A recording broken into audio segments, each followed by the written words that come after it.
Confirm. நான் உங்கள் ship Jackie. நம்ம கினேஷுக்கு இதோட 3வது ட்ரீட்மெண்ட் பண்ணியிருக்கோம். ஃபஸ்ட் டைம் வரும்போது பார்த்துருப்பீங்க, கை சுத்தமாக அவரால் தூக்கவும் முடியல, ஃபிங்கர் மடக்கவும் முடியல. இன்றைக்கி அவருக்கு வந்து நாங்கள் ட்ரீட்மெண்ட் கொடுத்து ஃபிங்கரில் நல்லா மூடுறாரு. நல்லா மூடுங்க, நல்லா மூடுறாரு, நல்லா ஓப்பன் பண்ணுறாரு, அது எல்லாம் பண்ணிட்டாரு. இப்போ கையும் வந்து எல் ஷேப் மடிக்க ஆரம்பிச்சிட்டாரு. இந்த மாதிரி எல் ஷேப் மடிச்சிட்டாவே நம்ம வந்து 100% க்யூர் பண்ண முடியும். இதை மடிக்க முடியலனா தான் நம்மளுக்கு பக்கவாதத்தில் ரொம்ப கஷ்டமாக இருக்கும். இப்போ அவருடைய ஷர்ட்டை நீங்களே போடுறீங்களா? இப்போ எப்படி இருக்குது ட்ரீட்மெண்ட்டுக்கு அப்புறம்? மடக்க முடியுதா? அதில் கையில் இது பண்ண முடியுது, எல்லாம் நார்மல் வேலை செய்ய முடியுது. இல்லை என் கையை பலமாக பிடிக்க பார்க்கலாம். விடுங்க. பார். இந்த அளவுக்கு ஒரு க்யூர் பண்ணியிருக்கோம்.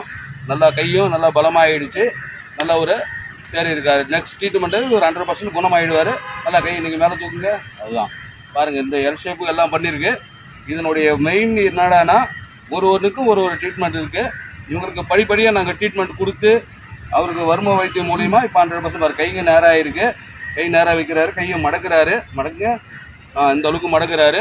இந்த மாதிரி பக்கவாதம் வந்தவங்களை இந்த அளவுக்கு ரொம்ப பண்ணுறது ரொம்ப கஷ்டமான ஒரு விஷயம். ஆனால் இவருடைய உடம்பும் நம்மளுடைய ட்ரீட்மெண்ட்டும் நல்லா ஒத்து வச்சதால இவ்வளோ சீக்கிரம் எல்லாமே ரிகவரி ஆகியிருக்காரு. இன்னும் கூடிய சீக்கிரம் இவர் 100% தேறிடுவார். நெக்ஸ்ட் வீடியோவில் நான் உங்களுக்கு போடுறேன்.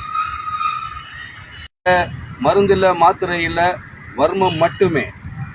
ஓகே.